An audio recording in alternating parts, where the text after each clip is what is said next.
വാഴ്ത്തപ്പെടുമാറാകട്ടെ. വീണ്ടും ചില ആഴ്ചകൾക്ക് ശേഷം നിങ്ങളോട് ഒരുമിച്ച് വരുവാനും നിങ്ങളോട് ഒരുമിച്ച് ദൈവത്തെ സ്തുതിക്കുവാനും ഒക്കെ ദൈവം ചെയ്ത നന്മകളെ ഓർത്ത് സ്തോത്രം.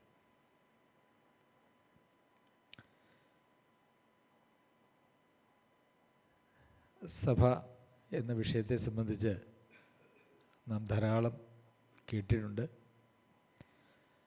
പല പ്രാവശ്യം ഇവിടെയും അതിനെക്കുറിച്ച് സംസാരിച്ചിട്ടുണ്ട്.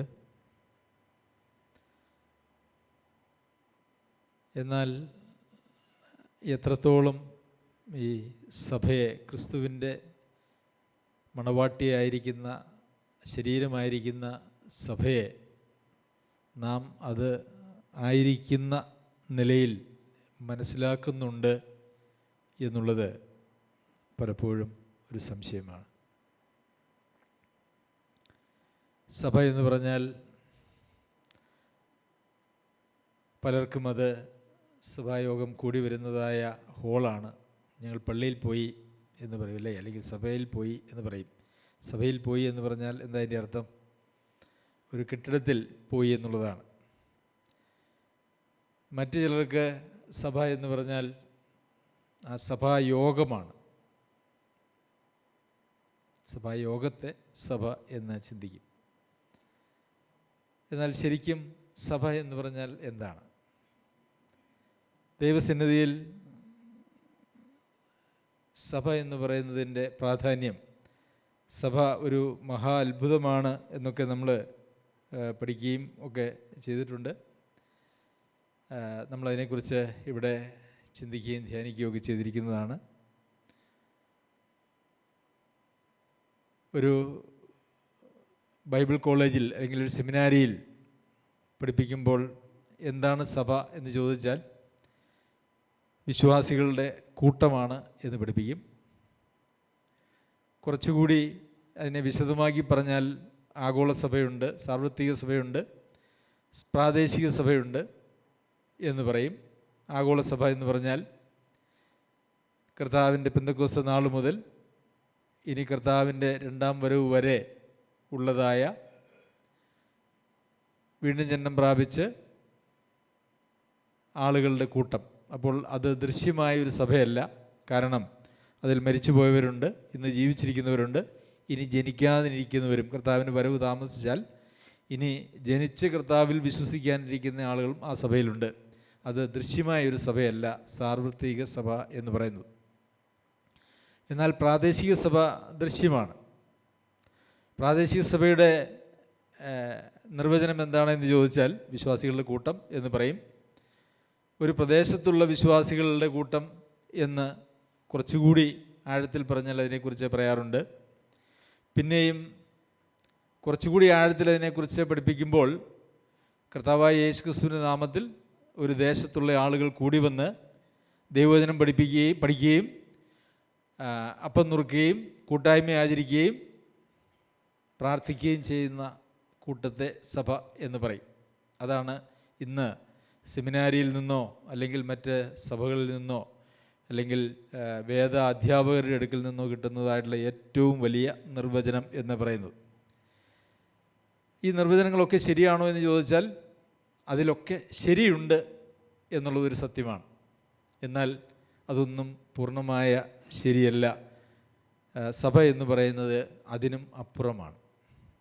അപ്പോൾ ഇന്ന് നാം പലപ്പോഴായിട്ട് ചിന്തിച്ചിട്ടുള്ള കാര്യങ്ങൾ തന്നെയാണ്. ഇതിൽ യാതൊരു വക പുതുമയുമില്ല.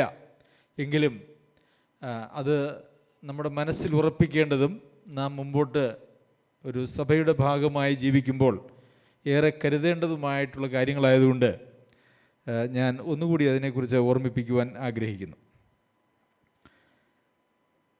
റോമർക്ക് എഴുതിയ ലേഖനം 12-ാം അധ്യായത്തിൽ നാം ഇപ്രകാരം വായിക്കുന്നു: ഒരു ശരീരത്തിൽ നമുക്ക് പല അവയവങ്ങളുണ്ടല്ലോ, എല്ലാ അവയവങ്ങൾക്കും പ്രവൃത്തി ഒന്നല്ലതാനും.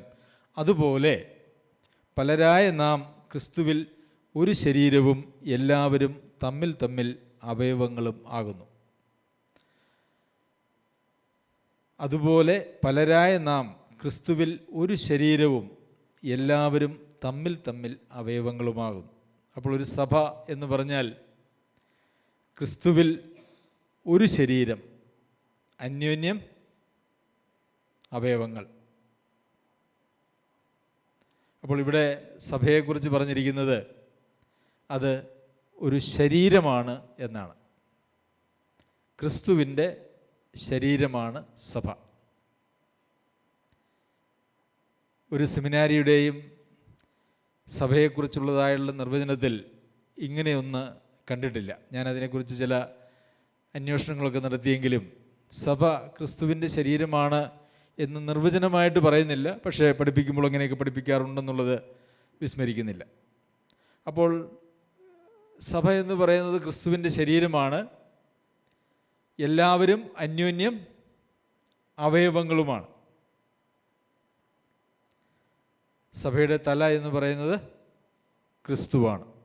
എഫെസ്യർക്ക് എഴുതിയ ലേഖനം 5-ാം അധ്യായത്തിൽ നാം അത് വായിക്കുന്നുണ്ട്. അപ്പോൾ നാം ഓരോരുത്തരും ക്രിസ്തുവാകുന്ന ശരീരത്തിൻ്റെ ഓരോരോ അവയവങ്ങളാണ്. അത് സാർവത്രിക സഭയെക്കുറിച്ചല്ല, പ്രാദേശിക സഭയെക്കുറിച്ചാണ് പറഞ്ഞിരിക്കുന്നത്. എഫെസ്യർക്ക് എഴുതിയ ലേഖനം 5-ാം അധ്യായത്തിലേക്ക് വരുമ്പോൾ നാം അവൻ്റെ ശരീരത്തിൻ്റെ അവയവങ്ങളല്ലോ, 30-ാം വാക്യത്തിൽ 5:30 നാം അവൻ്റെ ശരീരത്തിൻ്റെ അവയവങ്ങളല്ലോ. വീണ്ടും എഫെസ്യർക്ക് ലേഖനം എഴുതുമ്പോഴും പൗലോസ് അപ്പോസ്തലൻ ഇത് പറയുന്നു. റോമർക്ക് ലേഖനം എഴുതിയപ്പോൾ അവിടെയും അത് പറയുന്നു.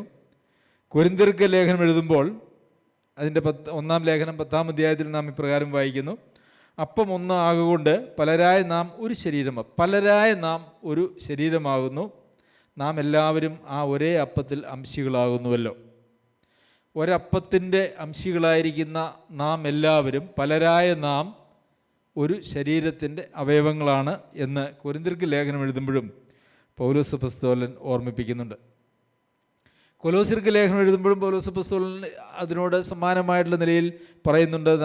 അതിൻ്റെ 3-ാം അധ്യായത്തിൻ്റെ 15-ാം വാക്യത്തിൽ അതിനല്ലോ നിങ്ങൾ ഏക ശരീരമായി വിളിക്കപ്പെട്ടിരിക്കുന്നത്. അതിനല്ലോ നിങ്ങൾ ഏക ശരീരമായി വിളിക്കപ്പെട്ടിരിക്കുന്നത്. അപ്പോൾ നമ്മളെ വിളിച്ചിരിക്കുന്നത് വ്യക്തികളായിട്ടല്ലേ? ആണോ? നമ്മളെ വിളിച്ചിരിക്കുന്ന വ്യക്തികളായിട്ടാണോ? ഇവിടെ പറഞ്ഞിരിക്കുന്നത് ശരീരമായിട്ടാണ് നിങ്ങളെ വിളിച്ചിരിക്കുന്നതെന്നാണ് പറയുന്നത്. എങ്ങനെയാണ് ഇത് തമ്മിൽ ചേർന്ന് പോകുന്നത്? വ്യക്തികളായി വിളിച്ച ആളുകളെ കർത്താവ് എന്താ ചെയ്തേ? രക്ഷിക്കപ്പെടുന്നവരെ കർത്താവ് ദിനംപ്രതി സഭയോട് ചേർത്തുകൊണ്ടിരുന്നു. അപ്പോൾ ഒരാൾ രക്ഷിക്കപ്പെട്ടാൽ കർത്താവ് അടുത്ത നിമിഷം ചെയ്യുന്നതായിട്ടുള്ള പരിപാടി തൻ്റെ സഭയോട് ചേർക്കുക എന്നുള്ളതാണ്.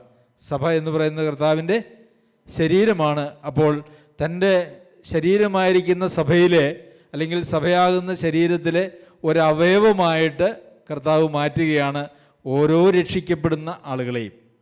അതുകൊണ്ടാണ് പിന്നെ ആ വ്യക്തിയുടെ നിലനിൽപ്പ് എന്ന് പറയുന്നത് ഒരു വ്യക്തിയായിട്ടല്ല, മറിച്ച് ഒരു ശരീരത്തിൻ്റെ അവയവം എന്നുള്ള നിലയിലാണ്, ഒരു സഭയിലെ അംഗം എന്നുള്ള നിലയിലാണ്. പിന്നെ ദൈവം ഒരു സഭയിലെ അംഗങ്ങളെ എല്ലാവരെയും ദൈവം കാണുവാൻ ആഗ്രഹിക്കുന്നത് ഒരു ശരീരത്തിൻ്റെ അവയവങ്ങൾ പോലെയാണ്.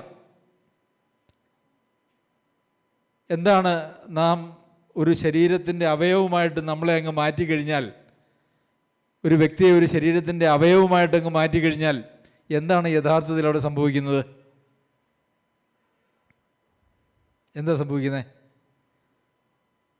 ആ വ്യക്തിയുടെ ഐഡൻറ്റിറ്റി അങ്ങ് പോയി, അതങ്ങ് ഇല്ലാതെയായി. പിന്നെ അദ്ദേഹത്തിൻ്റെ ഐഡൻറ്റിറ്റി എന്ന് പറയുന്നത് മഠത്തിൽ സുജോ സെബാസ്റ്റ്യൻ എന്നല്ല, മറിച്ച് കൽപ്പിനിയിലുള്ള സഭയിലെ അംഗമായിരിക്കുന്ന സുജോ സെബാസ്റ്റ്യൻ എന്ന് അങ്ങ് മാറുകയാണ് ചെയ്യുന്നത്. ഒരുപക്ഷെ കത്തൊക്കെ വരുമ്പം നമുക്കങ്ങനെ വന്നാലും ദൈവം നമ്മെ കാണുന്നത് ക്രിസ്തുവിൻ്റെ ശരീരമായി കൽപ്പിനിയിലുള്ള സഭയിലെ അവയവമായിരിക്കുന്ന സുജോ സെബാസ്റ്റ്യൻ എന്ന് തന്നെയാണ് കാണുന്നത്. അതല്ലാതെ വേറൊരു ഐഡൻറ്റിറ്റി നമുക്കില്ല. നമുക്കറിയാം, നമ്മെ അവയവങ്ങളായിട്ടാണ് കർത്താവ് ചേർക്കുന്നതെന്ന് പറഞ്ഞല്ലോ. എൻ്റെ ഈ ഒരു വിരൽ, അത് ആ വിരലിനെ ഒന്ന് മുറിച്ച് മാറ്റിയാൽ അതിനെന്തെങ്കിലും ഒരു ഐഡൻറ്റിറ്റി ഉണ്ടോ? അത് ശരീരത്തോട് ചേർന്നിരിക്കുമ്പോഴാണ് അതിന് പ്രവർത്തനക്ഷമമായിട്ട് വരുന്നത്. അപ്പോൾ ശരീരത്തോട് ഒരിക്കൽ ചേർത്ത് കഴിഞ്ഞാൽ പിന്നെ ആ ശരീരത്തിൻ്റെ ഭാഗമായിട്ടല്ലാതെ പ്രവർത്തിക്കുവാനും ജീവിക്കുവാനും യാതൊരു അവകാശവും ഇല്ല എന്നുള്ളതാണ്. അതുകൊണ്ടാണ് കൊലോസ്യർക്ക് ലേഖനം എഴുതുമ്പോൾ നിങ്ങളെ വ്യക്തികളായിട്ടൊന്നും അല്ല വിളിച്ചിരിക്കുന്നത്. ഒരുപക്ഷെ നിങ്ങൾ രക്ഷിക്കപ്പെട്ടപ്പോൾ നിങ്ങൾ വ്യക്തികളായിരുന്നു, പക്ഷേ രക്ഷിക്കപ്പെട്ട മാത്രയിൽ നിങ്ങളെ കർത്താവ് ആരോട് ചേർത്തു?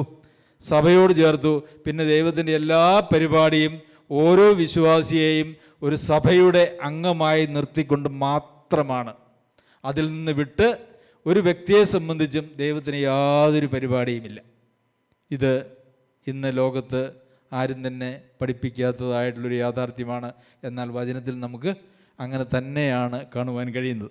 രക്ഷിക്കപ്പെട്ട് കഴിഞ്ഞാൽ പിന്നെ വല്ലപ്പോഴും സഭായോഗത്തിനൊക്കെ പോയി എന്തെങ്കിലും നേർച്ച കാഴ്ചകളൊക്കെ കൊടുത്ത് കുറച്ച് പ്രാർത്ഥനയും ഉപവാസവും ഒക്കെ ആയിട്ട് അങ്ങോട്ട് മുമ്പോട്ട് പോവുക എന്ന് പറയുന്നതാണ് യഥാർത്ഥത്തിൽ ഇന്നത്തെ സഭ അല്ലെങ്കിൽ സഭാ ജീവിതം എന്നൊക്കെ പറയുന്നത്. എന്നാൽ കർത്താവായ യേശുക്രിസ്തു തൻ്റെ ശരീരമായി സൂക്ഷിക്കുന്ന തൻ്റെ മണവാട്ടിയായി കരുതുന്ന സഭ എന്ന് പറയുന്നത് അങ്ങനെയല്ല. കർത്താവായ യേശുക്രിസ്തുവിൻ്റെ ശരീരം തമ്മിൽ അവയവങ്ങളായി പ്രവർത്തിക്കുക എന്നുള്ള ഒരേ ഒരു പരിപാടിക്കാണ് ദൈവം ഓരോരുത്തരെയും വിളിച്ച് അങ്ങ് ചേർക്കുന്നത്. അപ്പോൾ പിന്നെ ഞാൻ രക്ഷിക്കപ്പെട്ടിട്ടുണ്ടെങ്കിൽ ആ ദേശത്തുള്ളതായ ഒരു സഭയോട് ചേർത്താണ് പിന്നെ നമ്മുടെ വളർച്ചയും ജീവിതവും എന്ന് പറയുന്നത്. പിന്നെ നമുക്ക് ഞാൻ ഒറ്റയ്ക്ക് നിന്നോളാം എന്ന് പറയുന്ന ഒരു പരിപാടിയേ ഇല്ല. അങ്ങനെ ഒറ്റയ്ക്ക് ജീവിക്കാൻ കഴിയുന്ന ഒരു സംവിധാനം, അങ്ങനെ ജീവിക്കുന്ന ഒരു പരിപാടി ബൈബിളിൽ എവിടെയെങ്കിലും കണ്ടിട്ടുണ്ടോ?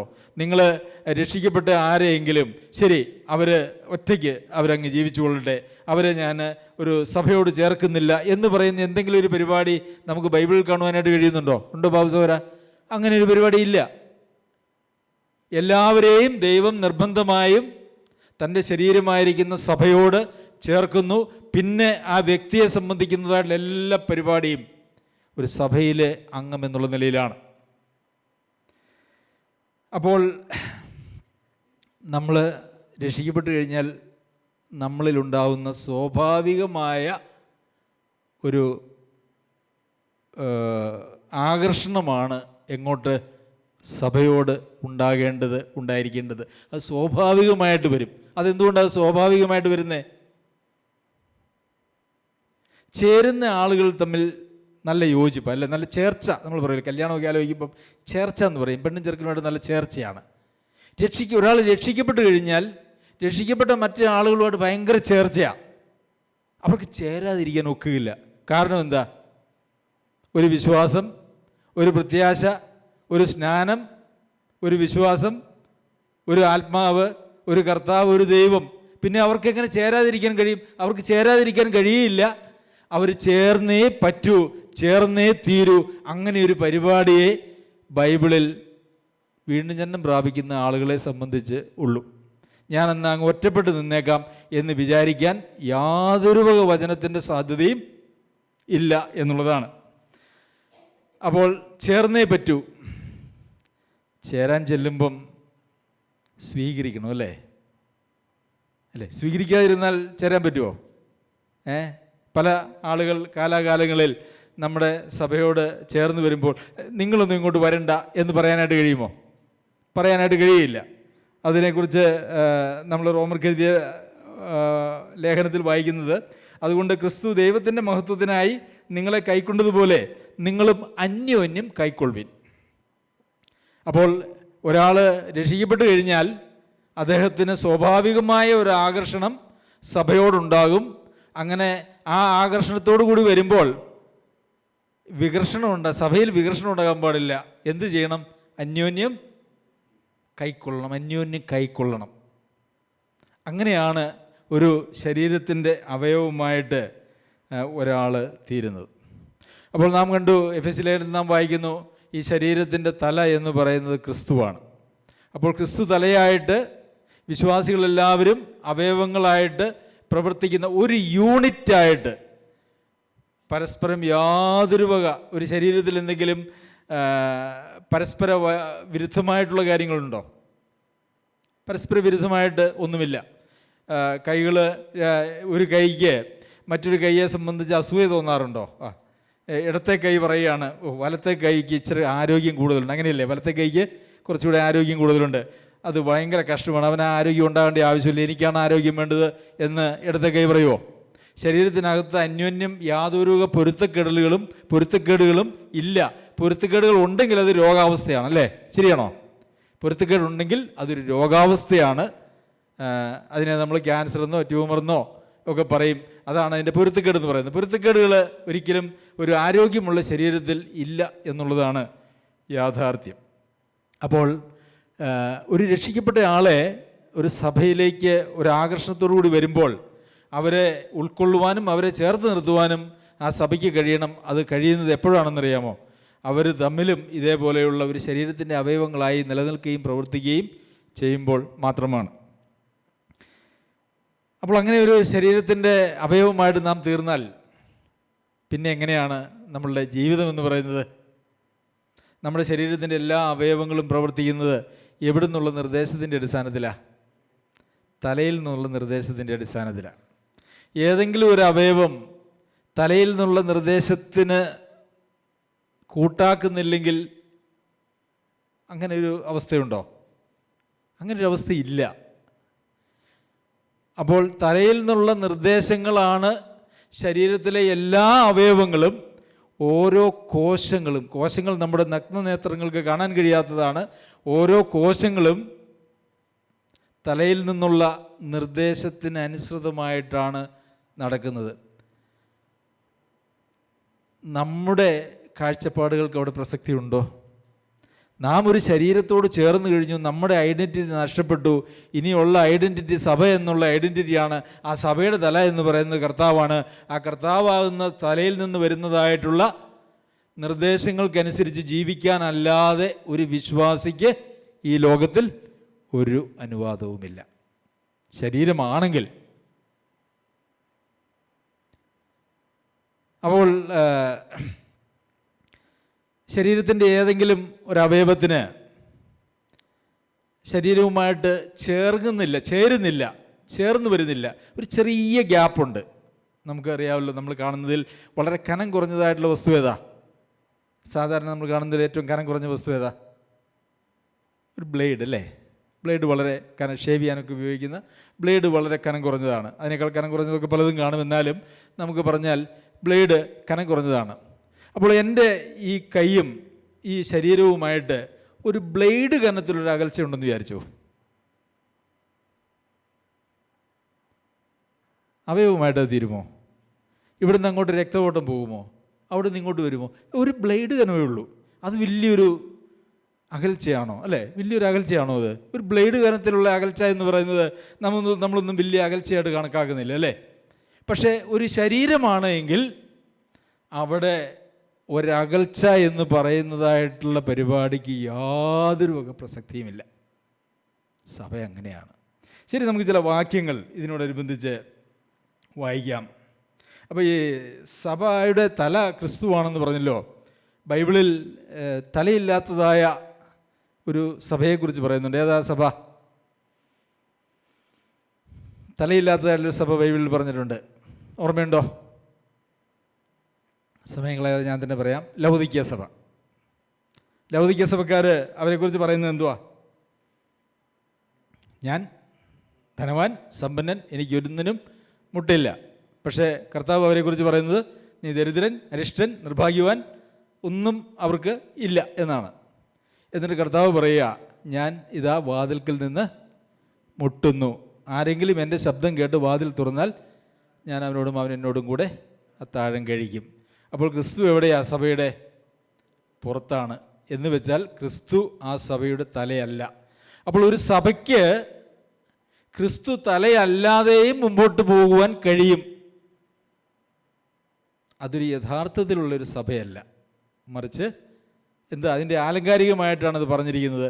ക്രിസ്തുവിൻ്റെ തലയായിരിക്കുന്ന ക്രിസ്തുവിൻ്റെ നിർദ്ദേശങ്ങൾക്ക് വിധേയപ്പെടാതെ തങ്ങളുടെ തന്നെ രീതിക്കും കാഴ്ചപ്പാടിനും അനുസരിച്ചൊരു സഭ പോയാൽ ആ സഭയെക്കുറിച്ച് നമുക്ക് പറയാൻ കഴിയുന്നത് തലയില്ലാത്തൊരു സഭ എന്നാണ്. അതുകൂട്ടൊരു സഭയായിരുന്നു ലൗദിക്കയിൽ ഉണ്ടായിരുന്നതായ സഭയും. അപ്പോൾ അവിടെ അങ്ങനെ ഒരു സഭ, ഈ ലൗദിക്കയിലെ സഭയിൽ എന്തൊക്കെ ഉണ്ടായിരുന്നു? അവർ വളരെ അഭിമാനികളായിട്ടുള്ള ആളുകളായിരുന്നു അല്ലേ? അവർ പറയും, ഞങ്ങൾക്ക് വചനത്തിൻ്റെ ഭയങ്കര സമൃദ്ധിയുണ്ട്. ഞങ്ങൾ ധനവാൻ, സമ്പന്നൻ, ഒന്നിനും മുട്ടില്ല എന്ന് പറഞ്ഞാൽ അത് ഏതെങ്കിലും ഭൗതികമായിട്ടുള്ള സമ്പത്തിനെക്കുറിച്ചൊന്നുമല്ല അവർ പറഞ്ഞത്. ഞങ്ങൾക്ക് ആത്മീയമായിട്ടുള്ള എല്ലാ കാഴ്ചപ്പാടുകളുമുണ്ട്, ലക്ഷ്യങ്ങളുമുണ്ട്. ഞങ്ങൾ വചനത്തിലൊക്കെ വളരെ പരിജ്ഞാനമുള്ള ആളുകളാണ്. ഞങ്ങളെ ആരും ഒന്നും പഠിപ്പിക്കേണ്ട ആവശ്യമില്ല എന്നാണ് അവർ പറഞ്ഞത്. പക്ഷേ ക്രിസ്തു അവരുടെ സഭയ്ക്ക് പുറത്തുമാണ്. പ്രിയമുള്ളവരെ,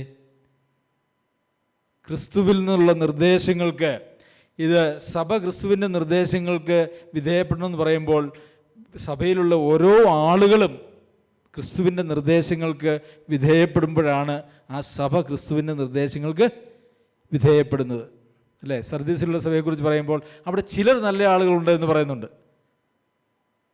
അപ്പോൾ ചിലർ നല്ല ആളുകളായി ഒരു സഭയിൽ ഉണ്ടാകണമെന്നുള്ളതല്ല, സഭയിലുള്ള എല്ലാവരും ക്രിസ്തുവാകുന്ന തലയിൽ നിന്ന് ഉള്ള നിർദ്ദേശങ്ങൾ കേട്ട് സ്വീകരിച്ച് അതിനനുസരിച്ച് ഓരോ അവയവവും പ്രവർത്തിക്കുമ്പോഴാണ് അത് ക്രിസ്തുവിൻ്റെ ഒരു ശരീരമായി തീരുന്നത്. ക്രിസ്തുവിൻ്റെ ശരീരത്തെ മാത്രമേ, അങ്ങനെ ഒത്തൊരുമയിൽ പ്രവർത്തിക്കുന്നതായിട്ടുള്ള ഒരു ശരീരത്തെ മാത്രമേ നമുക്ക് സഭ എന്ന് പറയുവാനായിട്ട് കഴിയുകയുള്ളൂ. അപ്പോൾ ഇതൊക്കെ സാധ്യമാണോ, അങ്ങനെയൊക്കെ പറ്റുമോ എന്നൊക്കെ ചോദിച്ചാൽ നമുക്ക് ചില കാര്യങ്ങളൊന്നും നോക്കാം. പ്രവൃത്തികളുടെ പുസ്തകം 1-ാമത്തെ സഭ, യെരുശലേമിലെ സഭയെക്കുറിച്ച് പറയുമ്പോൾ വിശ്വസിച്ചവർ എല്ലാവരും ഒരുമിച്ചിരുന്നു. വിശ്വസിച്ചവരെക്കുറിച്ച് പറയുമ്പോൾ അവരൊരുമിച്ചിരുന്നു. അവർക്ക് ഒരുമിച്ചിരിക്കാൻ കഴിയുമായിരുന്നു. എന്തുകൊണ്ടാണ്? ഈ ഒരു ശരീരമാണ് എന്ന് പറയുമ്പോൾ അവർക്ക് ഒരുമിച്ചിരിക്കാനായിട്ട് കഴിയണം. പലരും പല വഴിക്കും പല ചിന്താഗതിക്കുമല്ല, എല്ലാവരും ഒരുമിച്ചിരിക്കത്തക്ക നിലയിലുള്ളതായ ഒരു ബന്ധം അവരുടെ ഇടയിലുണ്ടായിരുന്നു. ആ ബന്ധത്തിൻ്റെ അടിസ്ഥാനം എന്ന് പറയുന്നത് എന്താണ്? അവരെ എല്ലാം ക്രിസ്തു കർത്താവ് ഈ സഭയോട് ചേർത്ത് അവരുടെ സ്വന്തം എല്ലാ ഐഡൻറ്റിറ്റിയും കളഞ്ഞ് സഭ എന്ന ഐഡൻറ്റിറ്റി, അല്ലെങ്കിൽ സഭയിലെ ഒരംഗം എന്നുള്ളതായ ഐഡൻറ്റിറ്റിയിലേക്ക് അവർ മാറി. അതുകൊണ്ട് അവർക്ക് ഒരുമിച്ചിരിക്കാനായിട്ട് സാധിച്ചു എന്നുള്ളതാണ്. അതിനുശേഷം പ്രവൃത്തികളുടെ പുസ്തകം 4-ാമത്തെ അധ്യായത്തിലേക്ക് വരുമ്പോൾ ഈ 2-ാം അധ്യായത്തിൽ തന്നെ വേറെയും 46-ാമത്തെ വാക്യത്തിൽ അവർ ഒരുമിച്ചിരുന്നു എന്ന് നമ്മൾ വായിച്ചു. ഒരുമനപ്പെട്ടു എന്ന് നമ്മളവിടെ കണ്ടു. പിന്നെ 47-ാമത്തെ വാക്യത്തിൽ സകല ജനത്തിൻ്റെയും കൃപ അനുഭവിക്കുകയും ചെയ്തു, എല്ലാവരുടെയും കൃപ അവരനുഭവിച്ചു എന്ന് നമ്മൾ വായിക്കുന്നുണ്ട്. 4-ാം അധ്യായത്തിലേക്ക് വരുമ്പോൾ വിശ്വസിച്ചവരുടെ കൂട്ടം ഏക ഹൃദയവും ഏക മനസ്സും ഉള്ളവരായിരുന്നു. വിശ്വസിച്ചവരുടെ കൂട്ടം ഏക ഹൃദയവും ഏക മനസ്സും ഉള്ളവരായിരുന്നു. അതെന്താ അങ്ങനെ ഒരു ഹൃദയവും ഒരു മനസ്സുമായിപ്പോയേ? അവരൊരു ശരീരമാണ്. ഒരു ശരീരത്തിൽ എത്ര ഹൃദയമുണ്ട് അല്ലേ? ഒരു ശരീരത്തിൽ ഒരു ഹൃദയമേ ഉള്ളൂ. ഒരു ശരീരത്തിൽ 2 മനസ്സുണ്ടാവുമോ? ഒരു ശരീരത്തിൽ 2 മനസ്സുള്ളവരെ പറയുന്ന പേരെന്താണെന്നറിയോ? ഇരുമനസ്സുള്ളവർ അല്ല. ബേബി സൗകര്യം ചിരിക്കുന്നുണ്ട്, മനസ്സിലായോ? മാനസിക രോഗികൾ. ഒരു ശരീരത്തിൽ 2 മനസ്സ് എന്ന് പറയുന്നത് ഒരു മാനസിക രോഗമാണ്. അപ്പോൾ ശരീരം ഒന്നാണെങ്കിൽ അവിടെ ഒരു ഹൃദയമേ പാടുള്ളൂ. യെരുശലേമിലെ സഭയെക്കുറിച്ച് പറയുന്നത് അവർക്കൊരു ഹൃദയമേ ഉണ്ടായിരുന്നുള്ളൂ എന്നാണ്. അവർക്കൊരു മനസ്സേ ഉണ്ടായിരുന്നുള്ളൂ. ഇത് 1-ാം നൂറ്റാണ്ടിൽ സഭ രൂപപ്പെട്ട ആദ്യത്തെ സമയങ്ങളിൽ ഉണ്ടായിരുന്ന അവസ്ഥയെക്കുറിച്ച് പല പതിറ്റാണ്ടുകൾ കഴിഞ്ഞതിന് ശേഷം എഴുതിയിരിക്കുന്നതാണ്. ഇത് അപ്പോളൊന്നും എഴുതി ചേർത്തതല്ലിത്. ലൂക്കോസ്, പൗലോസിൻ്റെ സഹപ്രവർത്തകനായിരുന്ന ലൂക്കോസ് താൻ AD 70 എപ്പോഴോ എഴുതിയതാണ് അപ്പോസ്തല പ്രവൃത്തികൾ എന്നാണ് അതിനെക്കുറിച്ച് ചിന്തിക്കുന്നത്. അപ്പോൾ ഇത് പ്രായോഗികമാണോ? ഇങ്ങനെയൊക്കെ ഒരു ശരീരം പോലെ ജീവിക്കാൻ പറ്റുമോ എന്ന് ചോദിച്ചാൽ പറ്റുമെന്നാണ് വചനം പറയുന്നത്. അത് പറ്റിയെന്നാണ് യെരുശലേമിലെ സഭയെക്കുറിച്ച് നമ്മൾ വായിക്കുന്നത്. അതോട് പറ്റി, അവരെ കൊണ്ട് സാധിച്ചു. വചനം പറയുകയാണ്, പരിശുദ്ധാത്മാവ് പറയുകയാണ്, വിശ്വസിച്ചവരുടെ കൂട്ടം ഒരു ഹൃദയവും ഒരു മനസ്സുമുള്ളവർ ആയിരുന്നു. നമ്മളിത് ഇതിനു മുമ്പും ചിന്തിച്ചിട്ടുള്ളതായിട്ടുള്ള കാര്യം ആണ് എന്ന് എനിക്കറിയാം. എങ്കിലും ഞാനത് ഒന്നുകൂടി ഓർമ്മിപ്പിക്കുവാനായിട്ട് ആഗ്രഹിക്കുന്നു. റോമർക്ക് എഴുതിയ ലേഖനം 15-ാം അധ്യായത്തിൽ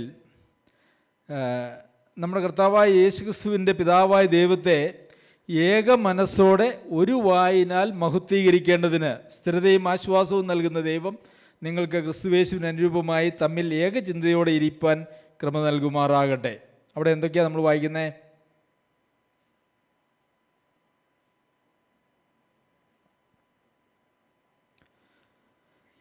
ഐകമത്യപ്പെട്ട്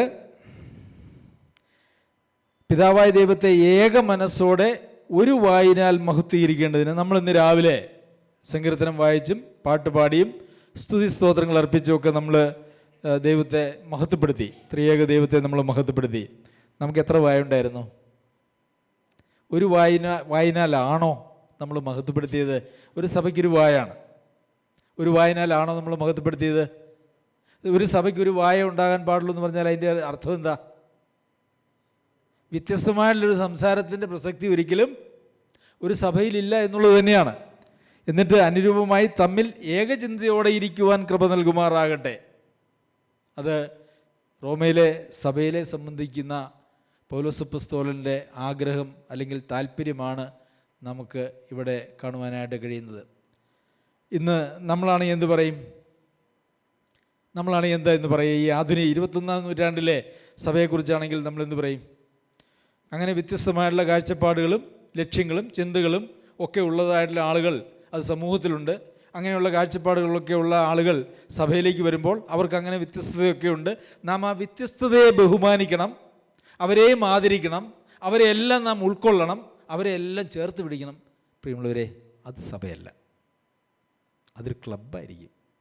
അതൊരിക്കലും ഒരു സഭയാകാനായിട്ട് കഴിയില്ല. അങ്ങനെ ഒരു അനുവാദം ബൈബിളിലില്ല. ഒരു ശരീരമാണ് ദൈവത്തിൻ്റെ സഭയെങ്കിൽ, ദൈവമക്കളെല്ലാവരും ശരീരത്തിൻ്റെ അവയവങ്ങളാണ് എങ്കിൽ, വ്യത്യസ്തമായിട്ടുള്ള അഭിപ്രായം ശരീരത്തിൻ്റെ അവയവങ്ങളിൽ ഉണ്ടാകുക എന്ന് പറയുന്നത് അനുവദനീയമല്ല. അത് അസാധ്യമായിട്ടുള്ളൊരു കാര്യമാണ്. ഒരു ശരീരത്തിൽ വ്യത്യസ്ത അഭിപ്രായം എന്ന് പറയുന്നത് അസാധ്യമാണ്. അത് ദൈവവചനത്തിൽ സഭയിൽ അനുവദിച്ചിട്ടുമില്ല. അപ്പോൾ റോമർക്ക് എഴുതിയ ലേഖനത്തിൽ പൗലോസ് അപ്പോസ്തലൻ എന്തെങ്കിലും തെറ്റുപറ്റിയതാണോ അല്ലെങ്കിൽ അബദ്ധത്തിൽ പറഞ്ഞതാണോ? നമുക്ക് കൊരിന്ത്യർക്ക് എഴുതിയ ലേഖനത്തിലേക്ക് വരുമ്പോൾ അവിടെയും നമ്മൾ വായിക്കുന്ന സഹോദരന്മാരെ, നിങ്ങളെല്ലാവരും ഒന്ന് തന്നെ സംസാരിക്കുകയും. കൊരിന്തിൽ എത്ര വിശ്വാസികളുണ്ടായിരുന്നു എന്നുള്ളത് എനിക്കറിയില്ല. എന്തായാലും ഒരു 19 പേരൊക്കെ കാണാനായിട്ടുള്ള സാധ്യത എന്തായാലും ഉണ്ട്. നിങ്ങളെല്ലാവരും ഒന്ന് തന്നെ സംസാരിക്കണം. നിങ്ങളുടെ ഇടയിൽ ഭിന്നത ഭവിക്കാതെ ഏക മനസ്സിലും ഏക അഭിപ്രായത്തിലും യോജിച്ചിരിക്കുകയും വേണം എന്ന് ഞാൻ നിങ്ങളെ നമ്മുടെ കർത്താവായ യേശു ക്രിസ്തുവിൻ്റെ നാമം ചൊല്ലി പ്രബോധിപ്പിക്കുന്നു. ചെറിയ കാര്യമൊന്നുമല്ല കേട്ടോ, എൻ്റെ ഒരു അഭിപ്രായമാണ്. നിങ്ങളെല്ലാവരും പരമാവധി യോജിച്ചിരുന്നാൽ അത് നല്ലതായിരിക്കും. സഭയുടെ മുമ്പോട്ടുള്ള പോക്കിന് അത് വളരെ സഹായകരമായിരിക്കും, നല്ലതായിരിക്കുമെന്നുള്ളതൊന്നുമല്ല. കർത്താവായ യേശു ക്രിസ്തുവിൻ്റെ നാമം ചൊല്ലി ഞാൻ പ്രബോധിപ്പിക്കുകയാണ്. എന്താണ്? നിങ്ങളെല്ലാവരും ഒന്ന് തന്നെ സംസാരിക്കണം. നിങ്ങളുടെ ഇടയിൽ ഭിന്നത ഭവിക്കരുത്. ഏക അഭിപ്രായത്തിലും ഏക മനസ്സിലും നിങ്ങൾ യോജിച്ചിരിക്കുകയും വേണം.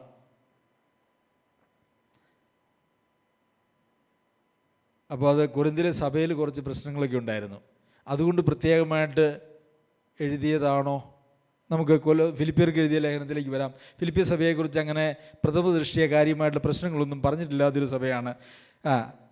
ഫിലിപ്പിയർക്ക് എഴുതിയ ലേഖനത്തിലേക്ക് വരുമ്പോൾ 2-ാം അധ്യായത്തിൽ നിങ്ങൾ ഏക മനസ്സുള്ളവരായി, ഏക സ്നേഹം പൂണ്ട്, ഏക ഭാവമുള്ളവരായി, ഏക മനസ്സ്, ഏക സ്നേഹം, ഏക ഭാവം ഉള്ളവർ. ഈ ഭാവം ഇപ്പോൾ ഏതായിരിക്കണം? അവർക്കുണ്ടാകുന്ന ഏകഭാവം ആരുടെ ഭാവമായിരിക്കണം? ക്രിസ്തുവിൻ്റെ ഭാവം തന്നെ നിങ്ങളിൽ ഉണ്ടായിരിക്കട്ടെ എന്നതിന് ശേഷം താഴേക്ക് വായിക്കുമ്പോൾ നാം കാണുന്നുണ്ട്. അപ്പോൾ നിങ്ങളിൽ ഒരു ഭാവമേ ഉണ്ടാകാവുള്ളൂ. അത് തന്നെ നിങ്ങളുടെ ആരുടെയെങ്കിലും ഭാവമല്ല, മറിച്ച് അത് ക്രിസ്തുവിൻ്റെ ഭാവമായിരിക്കണം. നിങ്ങൾക്ക് ഒരു മനസ്സേ പാടുള്ളൂ, നിങ്ങൾക്കൊരു സ്നേഹമേ പാടുള്ളൂ. എന്തുകൊണ്ടാണ് ഈ ഒരു സ്നേഹം എന്ന് പറയുന്നത്? ആ ഒരു സ്നേഹം പരിശുദ്ധാത്മാവിനാൽ നമ്മളുടെ ഹൃദയത്തിൽ പകരപ്പെട്ട ആ ദൈവസ്നേഹം മാത്രമാണ്. മറ്റൊരു സ്നേഹത്തിനും താല്പര്യത്തിനും ദൈവസഭയിൽ യാതൊരു പ്രസക്തിയുമില്ല എന്നുള്ളത് നാം മനസ്സിലാക്കേണ്ടത് ആവശ്യമാണ്. അപ്പോൾ നമ്മളെല്ലാവരും ഒരു സഭയാണെങ്കിൽ ഒരു ശരീരത്തിൻ്റെ അവയവങ്ങൾ പ്രവർത്തിക്കുന്നത് പോലെ പ്രവർത്തിക്കേണ്ടത് ആവശ്യമാണ്. സഭയുടെ തല കർത്താവാണെന്ന് പറഞ്ഞല്ലോ. സഭയുടെ തല ഒരിക്കലും ശുശ്രൂഷ ചെയ്യുന്ന ആളുകളല്ല, പഠിപ്പിക്കുന്നവരുമല്ല, മൂപ്പന്മാരോ പാസ്റ്റർമാരോ, അവരാരും സഭയുടെ തലയല്ല. അവരൊക്കെ ഓരോ അവയവങ്ങൾ മാത്രമാണ്. ക്രിസ്തു മാത്രമാണ് സഭയുടെ തല എന്ന് പറയുന്നത്. പ്രിയമുള്ളവരെ, അങ്ങനെയാണോ നാം നമ്മുടെ സഹവിശ്വാസികളെ, നമ്മുടെ സഭയെ കാണുന്നത്? എനിക്ക് എൻ്റേത്, ഞാനൊരു വ്യത്യസ്തൻ, അന്യോന്യം കൈക്കൊള്ളാനും അന്യോന്യം ഏകസ്നേഹത്താൽ സ്നേഹിക്കാനും ഏകാഭിപ്രായത്തിൽ യോജിച്ചിരിക്കാനും ഒരുമനപ്പെട്ട് ജീവിക്കുവാനും നമുക്ക് കഴിയുന്നെങ്കിൽ മാത്രമേ നമ്മെ ഒരു സഭ എന്ന് പറയുവാനായിട്ട് കഴിയുകയുള്ളൂ. അല്ല എങ്കിൽ ഒരുമിച്ച് കൂടി ചില കാര്യങ്ങളൊക്കെ ചെയ്ത് വലിയ കുഴപ്പമൊന്നുമില്ലാതെ പോകുന്ന ഒരു കൂട്ടം ആളുകൾ എന്നുള്ള നിലയിൽ മാത്രം ദൈവത്തിൻ്റെ സഭ എന്ന് പറയുവാനായിട്ട് കഴിയില്ല. കർത്താവിൻ്റെ സഭയാണെങ്കിൽ അതൊരു ശരീരം പോലെ പ്രവർത്തിക്കേണ്ടത് ആവശ്യമാണ്. അവിടെ വ്യത്യസ്തമായിട്ടുള്ള ഭാവങ്ങൾക്ക് പ്രസക്തിയില്ല, വ്യത്യസ്തമായിട്ടുള്ള താല്പര്യങ്ങൾക്ക് അവിടെ യാതൊരു പ്രസക്തിയുമില്ല, വ്യത്യസ്തമായിട്ടുള്ള അഭിപ്രായങ്ങൾക്ക് ഒരു പ്രസക്തിയുമില്ല. കർത്താവായ യേശുക്രിസ്തു ആകുന്ന തലയിൽ നിന്ന് വരുന്ന എല്ലാ നിർദ്ദേശങ്ങൾക്കും സമ്പൂർണ്ണമായി കീഴടങ്ങിയിരിക്കുവാനല്ലാതെ അങ്ങനെ കീഴടങ്ങിയിരിക്കുന്നവരുടെ കൂട്ടമാണ് യഥാർത്ഥത്തിൽ സഭ എന്ന് പറയുന്നത്.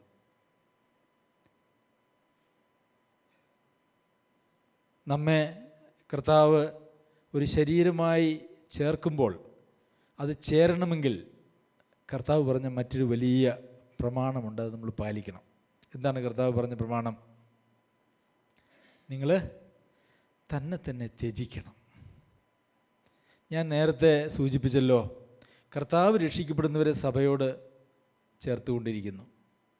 ഈ സഭയോട് നമുക്ക് ചേരണമെങ്കിൽ, അല്ലെങ്കിൽ ഒരു കൂട്ടത്തോട് നമുക്ക് ചേരണമെങ്കിൽ നാം നമ്മെ ത്യജിക്കേണ്ടത് ആവശ്യമാണ്. എന്തുകൊണ്ടാണ് നമുക്ക് ഒരു കൂട്ടത്തോട് ചേരാൻ കഴിയാത്തതെന്നറിയാവോ? നമ്മൾ നോക്കുമ്പം നമ്മളുടെ നിലവാരം വരുന്നില്ല, അല്ലേ? നമ്മളുടെ കാഴ്ചപ്പാടുകളൊന്നുമല്ല അവിടെ ഉള്ളത്.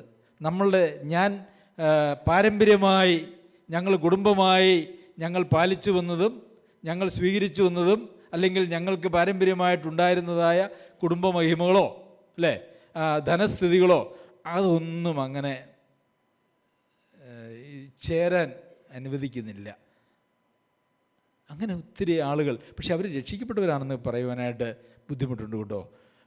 കാരണം ഈ തന്നെ ത്യജിക്കാത്ത ഒരാൾക്ക് ഒരിക്കലും യേശുവിനെ രക്ഷയിലേക്ക് വരാനായിട്ട് കഴിയില്ല എന്ന് തന്നെയാണ് ഞാൻ വിശ്വസിക്കുന്നത്. തന്നെ ത്യജിക്കാത്ത ഒരാൾക്ക് പോലും രക്ഷയിലേക്ക് വരുവാനായിട്ട് കഴിയില്ല. എന്തുകൊണ്ടാണ് കഴിയാത്തത്? കർത്താവ് തന്നെ പറഞ്ഞു, തന്നെ ത്യജിച്ച് നാൾതോറും ക്രൂശുമെടുത്ത് എൻ്റെ പിന്നാലെ വരാത്തവൻ ആർക്കും എൻ്റെ ശിഷ്യനായിരിക്കാൻ കഴിയില്ല എന്ന് തന്നെ പറഞ്ഞു. പിന്നെ സ്നാനത്തിൽ നാം അവനോടുകൂടെ അടക്കപ്പെട്ട് അല്ലേ ജീവൻ്റെ പുതുക്കത്തിൽ നടക്കേണ്ടതിന് നാം ഉയർത്തെഴുന്നേറ്റ് ക്രിസ്തുവിനോടുകൂടെ സ്വർഗസ്ഥലങ്ങളിൽ ഇരുത്തിയിരിക്കുന്നതായ നാമാണ് യഥാർത്ഥത്തിൽ എങ്കിൽ നമുക്കൊരു സഭയോട് ചേരുവാനായിട്ടുള്ള യാതൊരു ബുദ്ധിമുട്ടുമില്ല.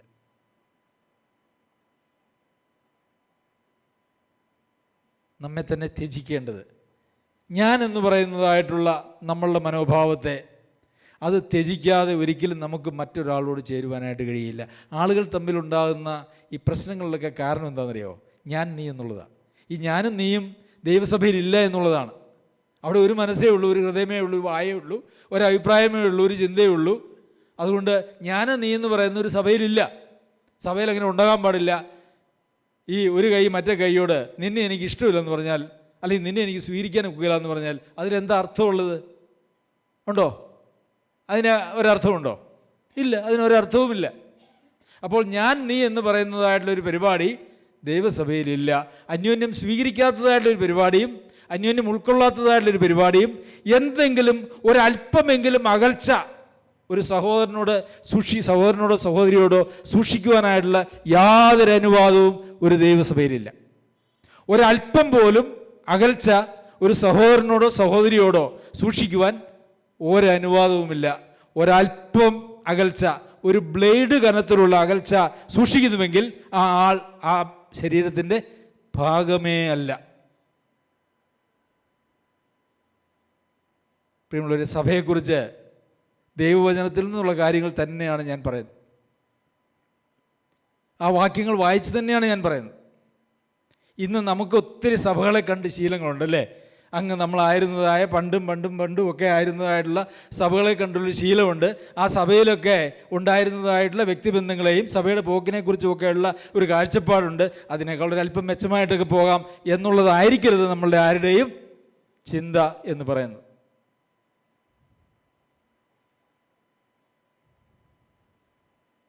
ശരി, ഒരു ശരീരം ആയിട്ടാണ് ഒരു സഭ മുമ്പോട്ട് പോകേണ്ടത്.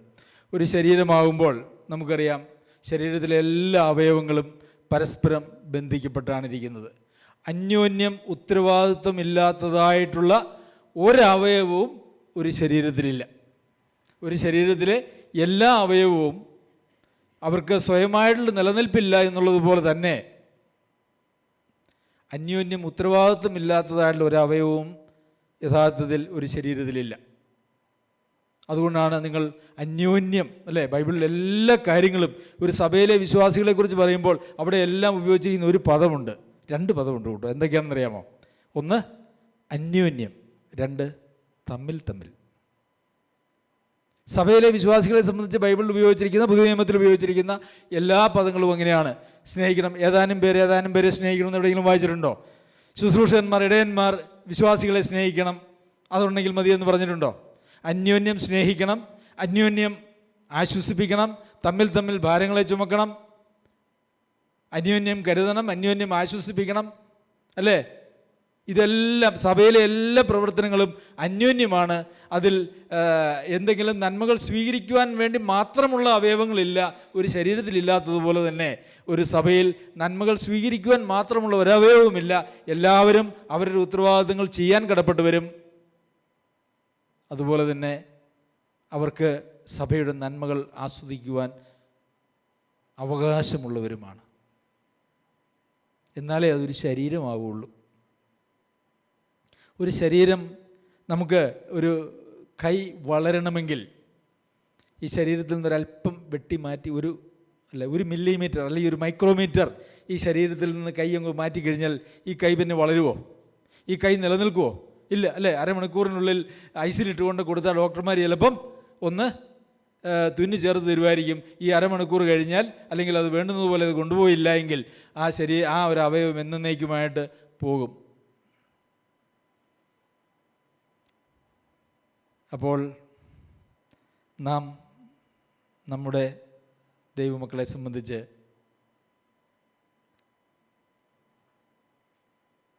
എൻ്റെ ക്രിസ്തുവിൻ്റെ ശരീരത്തിൻ്റെ ഒരവയവുമായി ഞാനിരിക്കുന്നത് പോലെ സഭയിലുള്ള എല്ലാവരും എനിക്ക് ഏറ്റവും പ്രിയപ്പെട്ടവരാണ്, എനിക്ക് ഏറ്റവും വേണ്ടപ്പെട്ടവരാണ് എന്നുള്ളൊരു വിശ്വാസമോ ചിന്തയോ നമുക്കുണ്ടോ?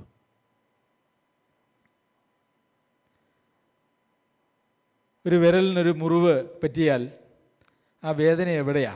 ആ വിരലിനാണോ? അത് ആ വിരലിൻ്റെ വിഷയമല്ലേ. ബാക്കിയുള്ള ഈ കൈക്ക് എന്താ അതിനകത്ത് വിഷയം എന്നെങ്കിലും ചിന്തിക്കുമോ? ചിന്തിക്കില്ല. ഞാൻ തിയറിയൊന്നും അല്ല കേട്ടോ പറയുന്നത്. 1-ാം നൂറ്റാണ്ടിൽ സഭകൾ പലപ്പോഴും നമുക്കുള്ള പ്രശ്നം എന്താണെന്നറിയാമോ? നമ്മൾ ഇങ്ങനെ നമ്മളെക്കുറിച്ചല്ല കേട്ടോ, അങ്ങനെ മറ്റ് സഭകളെക്കുറിച്ച് പറയുമ്പോൾ അവരെപ്പോഴും പറയുന്നൊരു വാക്ക്, എല്ലാ ആളുകളും പറയുന്നതായിട്ടുള്ളൊരു വാക്ക് ഞാൻ കേട്ടിട്ടുണ്ട്. സഭയിലെ പ്രശ്നങ്ങളെക്കുറിച്ചൊക്കെ പറഞ്ഞു കഴിഞ്ഞാൽ അവർ പറയും, കൊരിന്തിലെ സഭയിൽ 1-ാം നൂറ്റാണ്ടിൽ എന്തെല്ലാം പ്രശ്നങ്ങളായിരുന്നു, അത്രയൊന്നും പ്രശ്നം ഇപ്പം നമ്മുടെ സഭയിൽ ഇല്ല, അല്ലേ? അങ്ങനെ പറഞ്ഞ് നിങ്ങൾ കേട്ടിട്ടില്ലേ? ഒരു പക്ഷേ നിങ്ങളുടെ മനസ്സിൽ അങ്ങനെ തോന്നിയിട്ടും ഉണ്ടാകാം. തെറ്റായ മാതൃകകളെ പിന്തുടരുവാൻ ബൈബിളിൽ എവിടെയെങ്കിലും വാക്യമുണ്ടോ?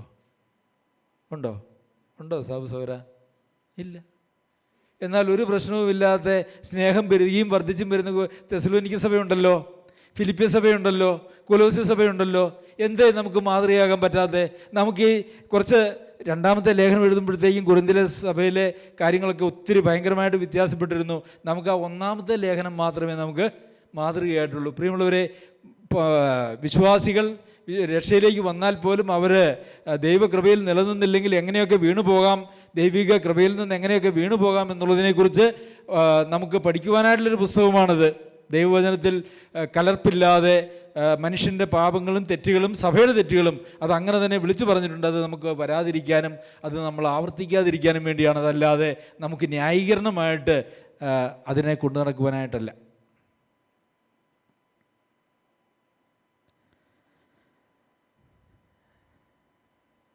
ശരി, ഈ ശരീരമാണെങ്കിൽ ഈ ശരീരത്തിലുള്ള എന്തെങ്കിലും അല്ലെങ്കിൽ ശരീരത്തിലുള്ള ഏതെങ്കിലും ഒരു അവയവത്തിന് സ്വന്തമായിട്ട് എന്തെങ്കിലും ഉണ്ടോ? എന്തെങ്കിലും സ്വന്തമായിട്ടുണ്ടോ? ഇല്ല. 1-ാം നൂറ്റാണ്ടിലും അത് അങ്ങനെയായിരുന്നു കേട്ടോ. എന്താ നമ്മൾ വായിക്കുന്നത്? പ്രവൃത്തികളുടെ പുസ്തകത്തിൽ എല്ലാവരും ഒരുമിച്ചിരുന്നു എന്ന് നമ്മൾ വായിച്ചു. സകലവും പൊതുവക എന്ന് എണ്ണുകയും, സകലതും പൊതുവക എന്ന് എണ്ണി. അതിച്ചിരി പ്രശ്നമാണ് അല്ലേ? എന്നെയൊക്കെ കർത്താവിനങ്ങ് ഏൽപ്പിച്ചു കൊടുക്കാം, പക്ഷെ എൻ്റെ വീടും എനിക്കുള്ളതൊക്കെയും അല്ലേ, അത് പൊതുവക എന്ന് എണ്ണണമെങ്കിൽ ശരിയല്ല, പറ്റില്ല. പറ്റുമോ? ഇച്ചിരി പ്രയാസമാണ്. തുറന്നു പറഞ്ഞ് സാബുസോരിച്ചിരി പ്രയാസമാണ്. എന്നാൽ അവരെല്ലാവരും അങ്ങനെ ചെയ്തു, പൊതുവക എന്ന് എണ്ണി. എന്ന് മാത്രവുമല്ല, അവർ ജന്മഭൂമികളും വസ്തുക്കളും വിറ്റ് അവനവൻ ആവശ്യമുള്ളതുപോലെ എല്ലാവർക്കും പങ്കിട്ടു. പറ്റുമോ? അരുമണി സഹോദരി, ഭർത്താവ് സമ്മതിക്കില്ല, മക്കൾ സമ്മതിക്കില്ല. ഇനി ഭർത്താവും മക്കളും വിശ്വാസികളായിരിക്കുന്ന കുടുംബങ്ങളിൽ പറ്റുമോ വിറ്റിട്ട് ആവശ്യമുള്ളവർക്ക് കൊടുക്കാന്ന് പറയുന്നത്? പറ്റിയല്ലേ? അപ്പോൾ പിന്നെ എങ്ങനെയാണ് ഒരു ശരീരമാകുന്നേ? അവരങ്ങനെ ചെയ്തു. അതിനെക്കുറിച്ച് പലപ്പോഴും ആളുകൾ തെറ്റായിട്ട് വ്യാഖ്യാനിക്കാറുണ്ട്. അതൊക്കെ അന്നത്തെ ഒരു പ്രത്യേക സാഹചര്യത്തിലായിരുന്നു എന്നൊക്കെയാണ് പറയുന്നത്. കർത്താവിന് വഴിയൊരുക്കാൻ വന്ന സ്നാപക യോഹന്നാൻ എന്താ പറഞ്ഞേ?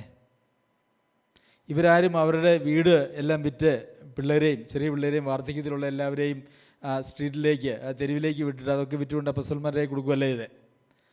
അവർക്കുണ്ടായിരുന്നതായ യോഹന്നാൻ സ്നാപകൻ എന്താ പറഞ്ഞ്, 2 ഉടുപ്പുള്ളവൻ 1 ഇല്ലാത്തവന് കൊടുക്കട്ടെ. കർത്താവിന് വഴിക്ക് ഒരുങ്ങിയ യോഹന്നാൻ്റെ പ്രസംഗം കേട്ടതായ യെരുശലേമിലുള്ള ആളുകൾക്കൊക്കെ എങ്ങനെയാണ് കൊടുക്കേണ്ടതെന്നുള്ളത് അറിയാമായിരുന്നു. അവരങ്ങനെ കൊടുത്തു. അവർക്ക് അധികമായിട്ടുണ്ടായിരുന്നതെല്ലാം അവരാവശ്യമുള്ളവർക്ക് പങ്കുവെച്ചു എന്ന് നമ്മൾ കാണുന്നുണ്ട്. അതുപോലെ തന്നെ പ്രവൃത്തികൾ 4-ാം അധ്യായത്തിലേക്ക് വരുമ്പോഴും അവിടെയും തനിക്കുള്ളതൊന്നും സ്വന്തമെന്ന് ആരും പറഞ്ഞില്ല, സകലവും അവർക്ക് പൊതുവായിരുന്നു. തനിക്കുള്ളതൊന്നും, അപ്പോൾ എല്ലാവർക്കും ഉണ്ടായിരുന്നു, ഇല്ലയെന്നൊന്നുമില്ല അല്ലേ? എല്ലാവരും വിറ്റെല്ലാം കൊണ്ട് കൊടുത്തിട്ടില്ല. തനിക്കുള്ളതൊന്നും സ്വന്തമെന്ന് ആരും പറഞ്ഞില്ല, എല്ലാം അവർക്ക് പൊതുവകയായിരുന്നു. അപ്പോൾ അതിൻ്റെ പ്രമാണം എന്ന് പറയുന്നത്, ഒരു ദൈവ പൈതലിന് സ്വന്തം എന്ന് പറയാനായിട്ട് ഈ ലോകത്തിലൊന്നുമില്ല. കർത്താവ് പറഞ്ഞു, തനിക്കുള്ളതൊക്കെയും വിട്ടുപിരിയുന്നില്ല എങ്കിൽ നിങ്ങൾക്ക് എൻ്റെ ശിഷ്യനായിരിക്കാൻ കഴിയുകയില്ല. അതുതന്നെയാണ്, തനിക്കുള്ളതൊക്കെയും വിട്ടുപിരിയണം. സ്വന്തം എന്ന് പറയാനായിട്ട് ഒരു സഭയിൽ ഒരാൾക്കൊന്നുമില്ല, ഉണ്ടായിരിക്കരുത്. കാരണം എന്താ?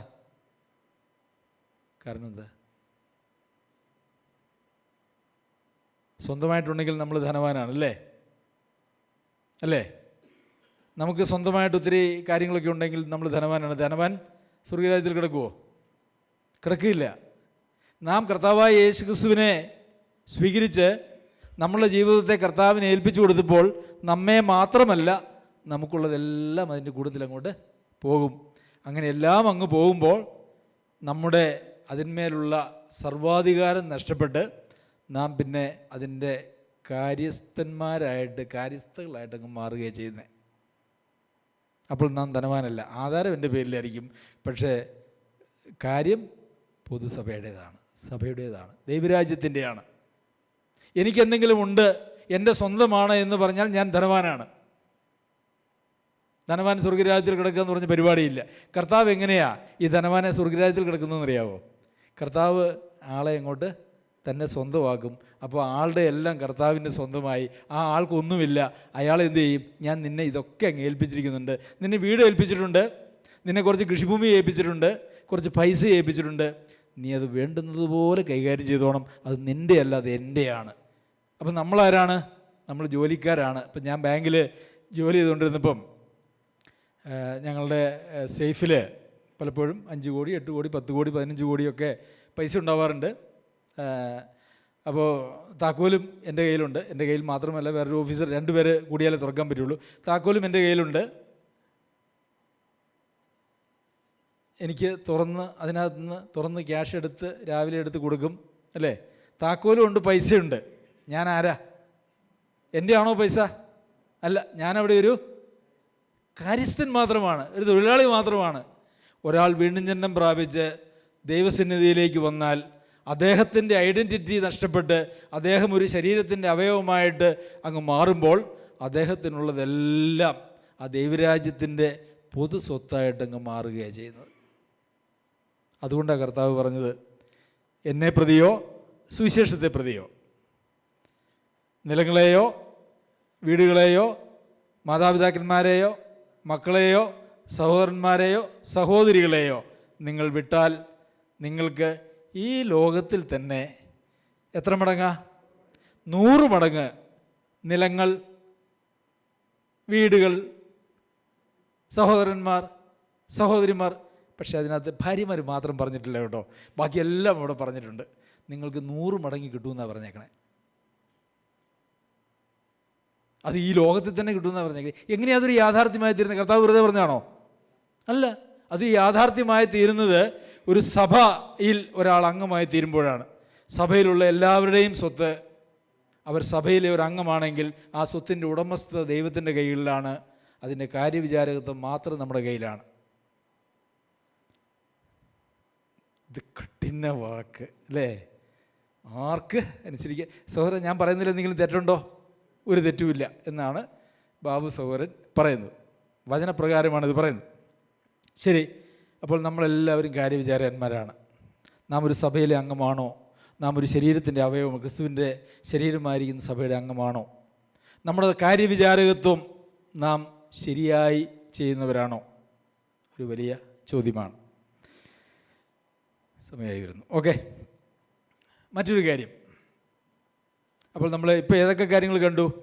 ഒന്ന്, നമ്മളൊരു ശരീരമായിരിക്കുന്നത് കൊണ്ട് വ്യത്യസ്തങ്ങളായിട്ടുള്ള അഭിപ്രായങ്ങൾക്കും കാഴ്ചപ്പാടുകൾക്കും ചിന്തകൾക്കും വായ്ക്കും ഹൃദയത്തിനും മനോഭാവങ്ങൾക്കും ഒന്നും ഒരു പ്രസക്തിയുമില്ല. എല്ലാം ഒന്നായിരിക്കണം. ആ ഒന്ന് തന്നെ ക്രിസ്തുവിൻ്റേതായിരിക്കണം. ആ ഒന്ന് തന്നെ തലയിൽ നിന്ന് വരുന്നതുമായിരിക്കണം. ഒന്നത് കണ്ടു. രണ്ടാമത്, നമുക്ക് സ്വന്തമായിട്ട് ഈ ലോകത്തിലൊന്നുമില്ല. നാം ഒരു സഭയുടെ ഭാഗമാകുമ്പോൾ അല്ലെങ്കിൽ ദൈവരാജ്യത്തിൻ്റെ ഭാഗമാകുമ്പോൾ നമുക്കുള്ളതെല്ലാം ദൈവരാജ്യത്തിൻ്റെ ഭാഗമായിട്ടങ്ങ് മാറുകയും നമുക്കുള്ള എല്ലാത്തിൻ്റെയും മേലുള്ള സമ്പൂർണ്ണ അവകാശം, ആബ്സല്യൂട്ട് അതോറിറ്റി നമുക്ക് നഷ്ടപ്പെട്ടിട്ട് നാം കേവലം കാര്യവിചാരകന്മാർ മാത്രമായിട്ട് മാറുകയാണ് ചെയ്യുന്നത്. മൂന്നാമത്തെ കാര്യം, ക്രിസ്തുവിൻ്റെ ഭയത്തിൽ അന്യോന്യം കീഴടങ്ങിയിരിപ്പിൻ. ഏതെങ്കിലും ശരീരത്തിൻ്റെ ഒരവയവം ഞാൻ എല്ലാറ്റിലും മേലെയാണെന്ന് പറയുമോ? തലയ്ക്ക് വേണമെങ്കിൽ പറയാമായിരുന്നു ഞാൻ എല്ലാറ്റിലും മേലെയാണെന്ന്. പക്ഷെ തലയാരാ? ക്രിസ്തുവാണ്. അപ്പോൾ ക്രിസ്തു എല്ലാറ്റിലും മേലെ. ഏതെങ്കിലും ഒരവയവം പറയുക നിന്നേക്കാൾ ഞാൻ മെച്ചമാണ്, പറയുമോ? അങ്ങനൊരു പരിപാടിയില്ല. അങ്ങനെ പരിപാടി ഉണ്ടെങ്കിൽ എന്ത് പറഞ്ഞേനെ? ഒരു വിരലങ്ങ് പോയി കഴിഞ്ഞ് കഴിയുമ്പം ആ വിരൽ അത്ര പ്രാധാന്യമുള്ളതല്ല അല്ലേ എന്ന് വേറെ ഏതെങ്കിലും ഒരു ശരീരം പറയുമോ? അവയവം പറയുമോ? അങ്ങനെയൊന്നും പറയില്ല. ക്രിസ്തുവിൻ്റെ ഭയത്തിൽ അന്യോന്യം കീഴടങ്ങിയിരിക്കുക എന്ന് പറയുന്നത് ഒരു വലിയ ആത്മീക പ്രമാണമാണ്. ഒരു ശരീരത്തിൽ ഒരവയവവും, എല്ലാ അവയവങ്ങളും ക്രിസ്തുവിന് കീഴടങ്ങിയിരിക്കുന്നു. എല്ലാ അവയവങ്ങളും അന്യോന്യം കീഴടങ്ങിയിരിക്കുന്നു. അവിടെയും എന്തു വേണം? ഇവിടെയും സമ്പത്തിൻ്റെ കാര്യം പറഞ്ഞിടത്തും നമ്മെ തന്നെ ത്യജിക്കുന്നവർക്ക് മാത്രമേ നമുക്കുള്ളവരെയോ അല്ലെങ്കിൽ നമുക്കുള്ളതിനെ ത്യജിക്കാൻ പറ്റുള്ളൂ. ഞാനില്ലെങ്കിൽ പിന്നെ എനിക്കെന്തുണ്ട്? എനിക്കെന്ത് സൂക്ഷിക്കാൻ പറ്റും അല്ലേ? അതല്ലേ എൻ്റെ സത്യം. ഞാനില്ലെങ്കിൽ പിന്നെ എനിക്കൊന്നും ഉണ്ടായിട്ട് കാര്യമില്ല, ഞാനില്ലല്ലോ. അതുപോലെ തന്നെ തന്നെ ത്യജിച്ചാൽ മാത്രമേ കീഴടങ്ങിയിരിക്കാൻ പറ്റുള്ളൂ. അനേക സഭകളിലും കമ്പനികളുടെ ചീഫ് എക്സിക്യൂട്ടീവ് ഓഫീസർമാരായിരിക്കുന്ന ആളുകൾ, കൂലിപ്പണിക്കാരായിരിക്കുന്ന ശുശ്രൂഷകന്മാർക്ക് കീഴടങ്ങിയിരിക്കണം. അവരവരുടെ കമ്പനിയിൽ അവർ വലിയ ആളുകളൊക്കെ ആയിരിക്കാം, അവർക്ക് വലിയ സ്ഥാനങ്ങളും മാനങ്ങളും ഒക്കെ അവർക്കൊരു പക്ഷേ കമ്പനിയിലുണ്ടായിരിക്കാം. സഭയിൽ വരുമ്പോൾ അവിടെ ആത്മീയ പക്വതയുള്ളതായ, സഭയെ നടത്തുന്നതായിട്ടുള്ള, കൂലിപ്പണി ചെയ്യുന്നതായിട്ടുള്ള സഹോദരന്മാർക്ക് കീഴടങ്ങിയിരിക്കണം. എന്ന് മാത്രമല്ല, എല്ലാവർക്കും കീഴടങ്ങിയിരിക്കണം. സഹോദരന്മാരും സഹോദരിമാരും എല്ലാവരും അന്യോന്യം കീഴടങ്ങിയിരിക്കണം. ഞാൻ വലിയവനെന്നോ ഞാൻ മിടുക്കനെന്നോ ഞാൻ ആർക്കും കീഴടങ്ങുവാൻ ആവശ്യമില്ല എന്നോ, എന്നെ ആരും തിരുത്താൻ വരണ്ട എന്നോ, ഞാൻ ആർക്കും വിധേയപ്പെടുകയില്ല എന്നോ പറയാൻ ഒരു ശരീരത്തിൻ്റെ അവയവമായിരിക്കുന്നു നാം എങ്കിൽ നമുക്ക് പറയുവാനായിട്ട് കഴിയില്ല. കഴിയുമോ സഹോദര? കഴിയുകയില്ല. നാം അവയവത്തിന് പുറത്താണെങ്കിൽ നമ്മളത് പറയും, അതിനപ്പുറവും പറയും.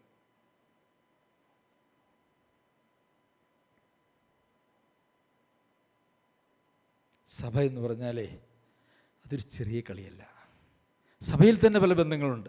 ഭാര്യയും ഭർത്താവും തമ്മിലുള്ള ബന്ധങ്ങളുണ്ട്. ഭാര്യമാർ ഭർത്താക്കന്മാർക്ക് കീഴ്പ്പെട്ടിരിക്കണം, മക്കൾ മാതാപിതാക്കന്മാർക്ക് കീഴ്പ്പെട്ടിരിക്കണം, അവർ പ്രായമായി കഴിഞ്ഞാൽ അവർ ബഹുമാനിക്കണം. അതുപോലെ ഇളയവർ മൂപ്പന്മാർക്ക് കീഴ്പ്പെട്ടിരിക്കണം, ഭരണാധികാരികൾക്ക് പൗരന്മാരെന്നുള്ള നിലയിൽ കീഴ്പ്പെട്ടിരിക്കണം. എല്ലാവരും അന്യോന്യം കീഴ്പ്പെട്ടിരിക്കണം. എത്ര മനോഹരമായ ഒരു സംവിധാനമാണ് അല്ല ദൈവം ഒരുക്കിയിരിക്കുന്നത്, അല്ലേ? എത്ര മനോഹരമാണ്. ഭാര്യ ഭർത്താവിന് കീഴ്പ്പെടുന്നു, മക്കൾ മാതാപിതാക്കന്മാർക്ക് കീഴ്പ്പെടുന്നു, ഇളയവർ മൂപ്പന്മാർക്ക് കീഴടങ്ങുന്നു, എല്ലാവരും അന്യോന്യം കീഴടങ്ങുന്നു. നിങ്ങളൊന്ന് സ്വപ്നം കണ്ടേ, അതെത്ര മനോഹരമാണ്. കർത്താവിൻ്റെ മണവാട്ടിയായിരിക്കുന്ന സഭയെ കർത്താവ് കാണാൻ ആഗ്രഹിക്കുന്നത് ആ ഒരു നിലയിലാണ്.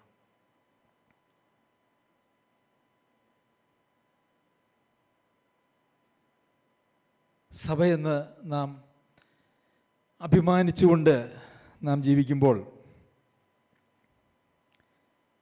ഒരു സഭയ്ക്ക് വേണ്ടുന്നതായ അത്യാവശ്യം ഗുണഗണങ്ങളും കാഴ്ചപ്പാടുകളും നമ്മുടെ ജീവിതത്തിലുണ്ടോ എന്ന് നാം പരിശോധിക്കണം. സഭ എന്ന് പറയുന്നത് വളരെ മനോഹരമായ ഒരു സംവിധാനമാണ്. ആ കർത്താവ് വിഭാവനം ചെയ്തിരിക്കുന്നതായുള്ള സഭ എത്ര മനോഹരം, അല്ലേ? കർത്താവിൻ്റെ മണവാട്ടി എന്ന് വിളിക്കുന്നത് വെറുതെയാണോ? കർത്താവിൻ്റെ മണവാട്ടി സഭ, മണവാട്ടി സഭ. ആലങ്കാരികമായിട്ട് കർത്താവ് വിവാഹം ചെയ്യാൻ പോകുന്നു എന്നൊക്കെ പറയുന്നത്, അല്ലേ? അതിലൊക്കെ ഒരു അംഗമായി തീരുവാൻ നമുക്ക് സാധിക്കുന്നു എന്നുള്ളത് എത്രയോ ഭാഗ്യമാണ് എന്ന് ഞാൻ വിചാരിക്കുന്നു.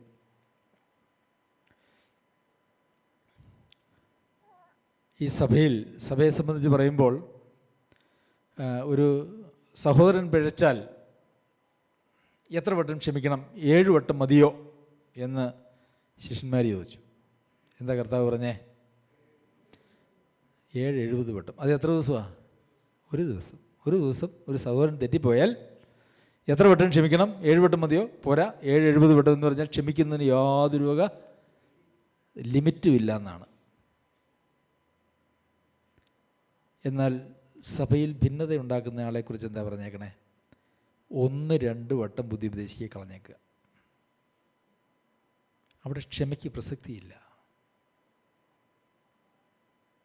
എന്തുകൊണ്ടാണ് ക്ഷമയ്ക്ക് പ്രസക്തി ഇല്ലാത്ത? ഭിന്നത ഉണ്ടാക്കുക എന്ന് പറഞ്ഞാൽ ക്രിസ്തുവിൻ്റെ ശരീരത്തെ വെട്ടിമുറിച്ച് രക്തം ചീന്തി ആ ശരീരത്തെ നിർജീവമാക്കുന്ന പരിപാടിയാണ് സഭയിൽ ഭിന്നത ഉണ്ടാക്കുക എന്ന് പറയുന്നത്. അതുകൊണ്ട് അവിടെ ക്ഷമ എന്ന് പറയുന്നൊരു പരിപാടിയില്ല. ബുദ്ധി ഉപദേശിച്ചോളുക, അത് 1-2 വട്ടം മതി, അതിനപ്പുറം വേണ്ട. കാരണം എന്താ?